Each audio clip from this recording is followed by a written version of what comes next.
shot in 4K ultra high definition. Your number one source for local news. WRAL News. Coverage you can count on. It's a much colder start this morning. Temperatures are down near freezing. We'll talk about frosty windshields and a wind chill as we get through the day. UNC Chapel Hill is buzzing with the news that NFL legend Bill Belichick will be the head football coach. The vote happening today to approve his 5-year deal. Also, holiday festivities ramping up in Raleigh. We'll tell you about the state tree lighting ceremony happening tonight and how you can attend. You know, Santa will be there, and it's really feeling like it outside. I mean, it looks dark. It feels cold, that's for sure. I'm Jeff Hogan. And I'm Renee Chu. Yes, just in time for another weekend of holiday festivities. We'll have the temperatures to match that festive feeling. Meteorologist Elizabeth Gardner in the WRAL Severe Weather Center. Hey, it's not a wet start to the morning. Yes, it's just a cold one. Grab your coat instead of your raincoat. We take a live look at downtown Raleigh right now, and skies are clear. It's a beautiful start. Our wind is technically still out of the southwest, but after the front came through, we started to see the cold air moving in, and we will see a switch to northwesterly, bringing that cold air out of the north. It is 33 right now officially at RDU, but that temperature may drop even farther. Our wind chill is, it's still a thing. It feels like 26 in Fayetteville, 29 in Raleigh and Durham, and 25 in Roxborough. So it is going to feel like 20s as you head out the door. I'm going to throw another number at you here. Our temperatures are 30 to 35 degrees colder than they were this time yesterday. So eek. Temperatures will end up in the upper 40s this afternoon with lots of sunshine. We'll talk about a bit of a warm up that arrives for the weekend coming up. Thanks, Elizabeth. Bill Belichick is one step away from officially becoming UNC's next head football coach. Today, UNC's Board of Trustees and Board of Governors will meet to approve that deal. WRAL's Kelsey Coffey joins us live from UNC Chapel Hill. And Kelsey, they're set to vote on this hire this morning at 9 o'clock. Yes, Jeff, we're just hours away from UNC making this new hire official. The Board of Trustees will meet here in the South Building later this morning. And we all know Bill Belichick as the 6-time Super Bowl champion head coach of the New England Patriots. Belichick has never coached college ball, but he has the second most career wins in NFL history, 333 victories. UNC says Belichick agreed to a 5-year deal, and he's already made his first hire. Former NFL general manager and executive Michael Lombardi will be UNC football's next GM. We caught up with students on campus to hear their reaction to Belichick coming on board. I think that's helpful, though, that he has coached the NFL. I know he's going to try to implement some of the stuff he's done in the NFL on a higher level into this college team. So I think that'll be helpful getting the guys ready for like the next level. And something interesting to note here, being a Tar Heel runs in Belichick's family. His dad was an assistant football coach at UNC back in the mid-50s. So we'll get that official word from UNC after the Board of Trustees meets this morning at 9 o'clock. Kelsey Coffey, WRAL News, live in Chapel Hill. We'll hear from more witnesses today in the trial of a Raleigh supermarket owner charged with murder. Tazir Zarka is accused of stabbing a customer to death. During the first day of testimony, 6 witnesses took the stand. The medical examiner told the court Mark Garrity was stabbed 3 times. Police showed the jury a 4-inch pocket knife they say Zarka used. They say Garrity was trying to put a Gatorade in his bag when Zarka confronted him. The jury also saw video of that confrontation that came from a customer who was inside the store at the time. Zarka says it was self-defense. The trial is expected to last through tomorrow. A second person has been charged in the death of 7-year-old Zion Gibbs. The boy died in a drive-by shooting in Fayetteville earlier this year. Police say 20-year-old Antori Porter was the one who pulled the trigger. He is charged with first-degree murder. 19-year-old Sierra Chambers was also arrested, and police say she drove the vehicle. She is also facing a murder charge. South Korea's president says he will not step down after his decision to declare martial law sparked a political crisis. Yoon Suk-yeol delivered a speech today where he apologized to anyone who was, quote, surprised and nervous after the short-lived martial declaration law there last week. He said he would not resign, though. Yoon declared martial law December 3rd after accusing the opposition party of anti-state activities, including collaborating with North Korea. An impeachment vote could happen as soon as Saturday. The ruling party in which Yoon is part of is also backing his impeachment. President-elect Donald Trump says he wants Kari Lake to serve as the next director of Voice of America. Trump wrote on his social media platform that Lake would be nominated by the next head of the U.S. Agency for Global Media. Lake is a former news anchor in Arizona and is loyal to Trump. She recently lost her U.S. Senate bid to Democrat Ruben Gallego, as well as a run for Arizona governor in 2022. Voice of America has a broad international reach with a global weekly audience of about 326 million people. We have breaking news we're following right now. Raleigh police are on the scene of a serious crash. Nick Perlin joins us live from the WRAL Breaking News Tracker on Brentwood Road. Nick, what can you tell us from that scene? Well, Jeff, right now I can tell you this entire intersection here on Brentwood Road is completely blocked off. I'm going to step out of the way and let my photographer show you. You can see a lot of debris here in the middle of the intersection here. And if you look a little closely there is actually believes to be an RPD cruiser there with its hazard lights on. Looks like that car was also involved in this crash. All four parts of this road are closed off as RPD tries to clean this up. We're going to pan back over here, though, and this is another car, that black sedan right up against that light post. You can see just how badly damaged the front end of that car is, completely crunched up there. We saw firefighters actually trying to cut into it. Unclear at this point if anybody was hurt and just how long this road will remain closed. We're going to stay here and monitor the situation, but again, this entire intersection's closed and we're working to find out if anybody was hurt. We'll have more updates later on. Live in Raleigh, Nick Perlin, WRAL News. A fraternity at NC State is being disbanded. Its members are now left looking for new housing next semester. Emails acquired by WRAL show the 27 members living at the Delta Sigma Phi house on campus need to be out by December 22nd. The university points to 2 student conduct cases filed against the fraternity earlier this semester. Violations for alcohol, university policies, and housing standards. Their chapter president is appealing the ruling. This morning, a key report that the Fed will take into account when considering an interest rate cut will be released. November's producer price index is set to come out around 8:30 this morning. It measures the changes in costs businesses pay to suppliers, which is then passed on to us, the consumers. The report comes out a day after the consumer price index, which showed inflation inched back up in November. Economists believe the Fed will cut rates when they meet next week. Google announced a $1 million gift to North Carolina Central University to establish an institute for AI research. Leaders at Central say this will be the first institute of its kind at an HBCU in the U.S. The initiative will provide cutting-edge courses, mentorship, and hands-on research opportunities with artificial intelligence. That talent is equal, but often opportunity is not. And so our goal here is to make sure that we're leveling the playing field and making sure that everyone has an opportunity to participate, not just in the development of artificial intelligence, but the research as well. This grant will directly affect up to 200 students in the first 2 years. The Christmas tree at the state capitol will be lit tonight. This is video from last year's celebration.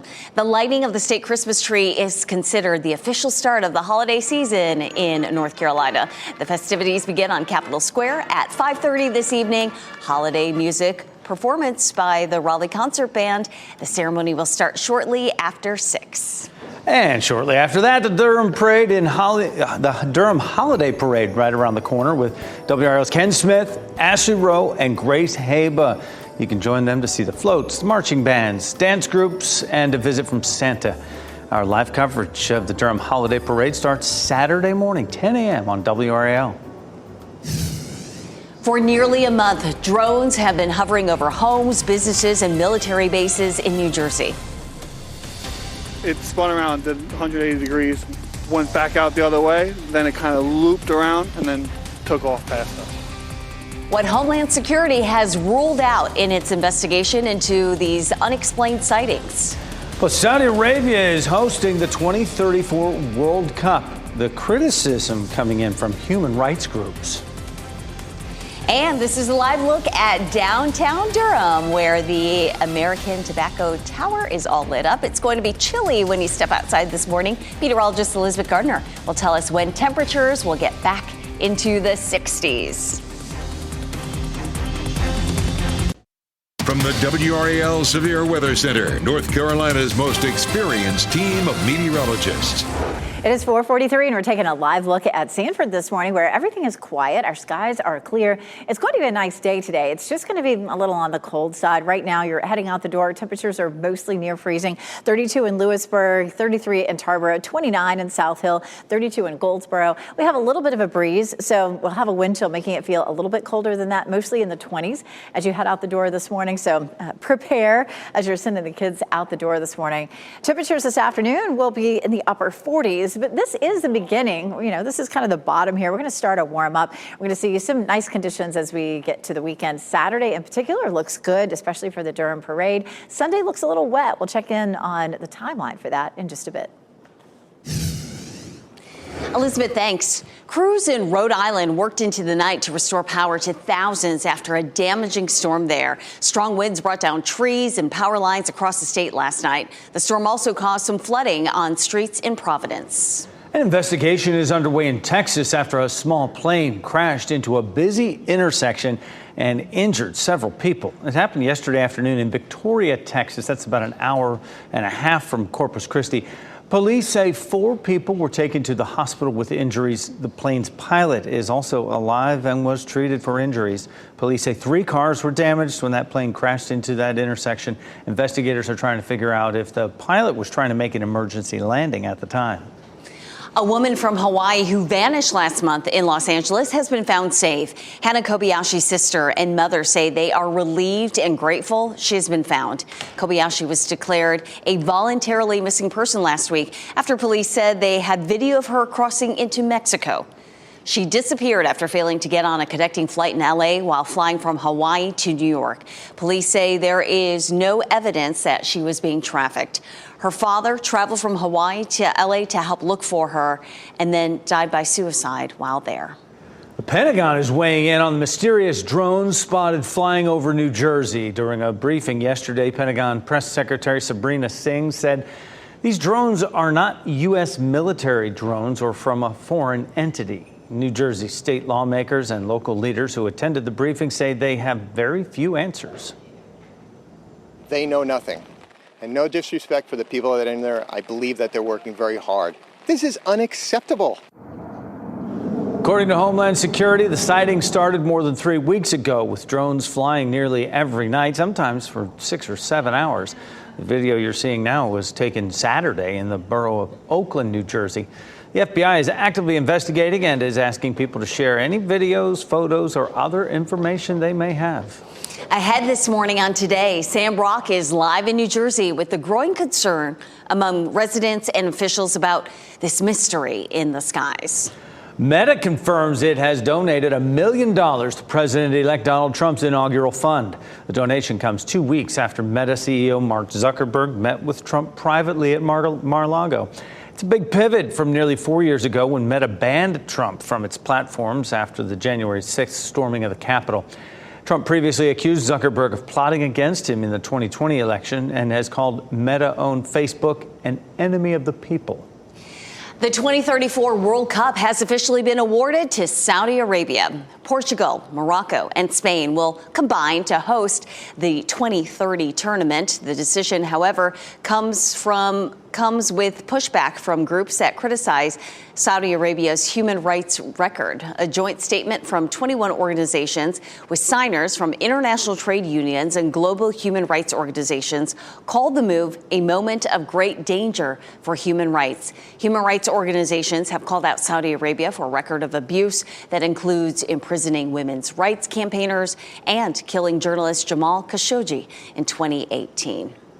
It is 4:47 on your Thursday morning, and it is a dry start out there. Elizabeth, we traded the rain for the cold. No, we did. You know, this time of year, it's typically one or the other. You know, if it starts to warm up, it's typically because we have rain coming in. But it is a beautiful start. The winds are not as strong as they were when we had the cold front come through last night, but there's enough of a wind to make it feel more like 20s this morning as you're heading out the door. And actual temperatures are pretty close to freezing. 33 degrees right here in Zebulon this morning under clear skies. We're going to hold it near near freezing up until around 8 a.m. and then gradually will warm up, and highs will be in the upper 40s for this afternoon. But we'll enjoy that pretty sunshine. 28 right now in Roxborough, 29 South Hill, 32 Southern Pines, 31 in Goldsboro and Clinton. And again, these temperatures are running almost 35 degrees colder than this time yesterday. So that is definitely a big change. A little breezy this afternoon, not as windy as yesterday. We'll see some gusts up to around 15 miles per hour. So that wind out of the northwest, though, will have a little bit of a bite to it. And we take a look at our temperatures for this afternoon,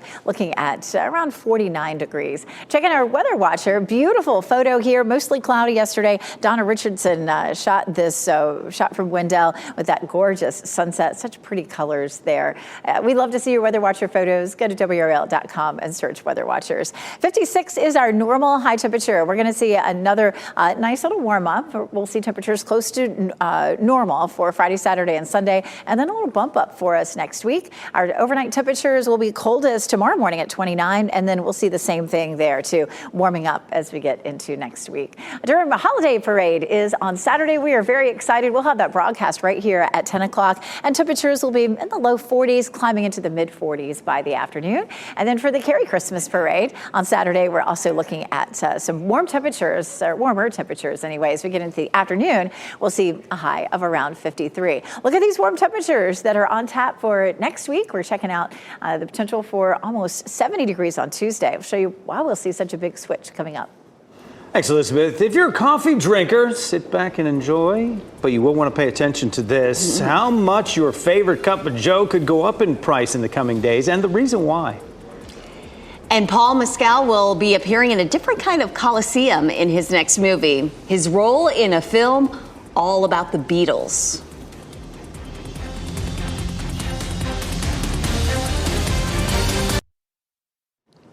Scientists at NC State are building the future of Christmas trees, literally. And it's all thanks to a $7.5 million grant from the USDA. WRAL climate change reporter Liz McLaughlin explains. Inside a greenhouse at NC State University, Frankenstein trees are taking root. We've basically glued them together, and after about one growing season, they sort of fuse together. It's part of the research led by Professor Justin Whitehall to make North Carolina Christmas trees more resilient to climate change. These trees have various traits and characteristics that make them some of the elite performers. His team has one mission: try to understand how the trees are dying and what we can do to sort of help them survive. PhD student Caleb Cothran is focused on a growing threat. Phytophthora. A common disease that's killing more Fraser firs in recent years. With warmer, wetter seasons, the problem of this disease being spread around is just really exasperated. In the lab, scientists analyze conifer DNA to identify and remove vulnerabilities. Basically doing paternity tests on the trees so we can start more rapidly identifying trees that have more resilience versus trees that are less resilient. Their goal is to combine genetic insights with rapid cloning to create a super tree that's both tough and beautiful. Long term, we really need to give the trees the tools that it needs to defend itself. The project is set to wrap up in 2028 with the potential to transform the future of Christmas tree farming, ensuring North Carolina's iconic trees remain a centerpiece of holiday traditions. Liz McLaughlin, WRAL News. North Carolina's Christmas tree industry generates an estimated $250 million a year, but it faces growing challenges from rising temperatures, droughts, and extreme weather events. Hurricane Helene alone wiped out 250,000 Christmas trees in Avery County. Coffee lovers could see the price of a cup of joe go up very soon. Experts say climate change is to blame for this. The price of high-quality Arabica coffee beans found in most restaurants and shops jumped to about $3.50 a pound this month. Now, that's up 70% this year, making it the highest price for that crop since 1977. Experts say droughts, frost, floods, and hot temperatures played a role in diminishing crop yields. Consumers, as well as roasters and distributors, will feel this price bump. It is estimated to go up anywhere from 50 cents to $1 a pound, according to experts. Raleigh's upgrading sidewalks all across the city. The first project includes Brighton Road, Rawls Drive, Freeman Street, Postel Street and Coleman Street. The second includes Oxford Road, Plainview and Vale Street, Inglewood Lane, and Norris Street. The goal is to improve pedestrian and bicycle connectivity in Raleigh. Scheduling conflicts could keep actor Paul Mescal from reuniting with Ridley Scott for another project. The pair have just finished Gladiator 2, currently a big hit in the theaters, and it had been reported they would continue working together on Scott's next project. But Mescal is already signed on to the Beatles movie with Sony Pictures. It's rumored he will play Paul McCartney. Scott says he may have to let him go and find another actor for his film. Another Disney adventure is set to get a live-action remake. Variety reports a live-action version of Tangled is now in development. The 2010 Rapunzel tale was voiced by Mandy Moore and Zachary Levi. According to Variety, The Greatest Showman director Michael Gracie is in talks to direct. It's official. Super Bowl champion Bill Belichick wants to lead the Tar Heels. The next steps today to make the hire official for UNC. And we have breaking news in Raleigh. You're looking live at a crash involving a police cruiser that has this intersection completely shut down. We'll have live reports from the WRAL Breaking News Tracker. And another honor for President-elect Donald Trump. Why Time magazine is naming him Person of the Year for a second time.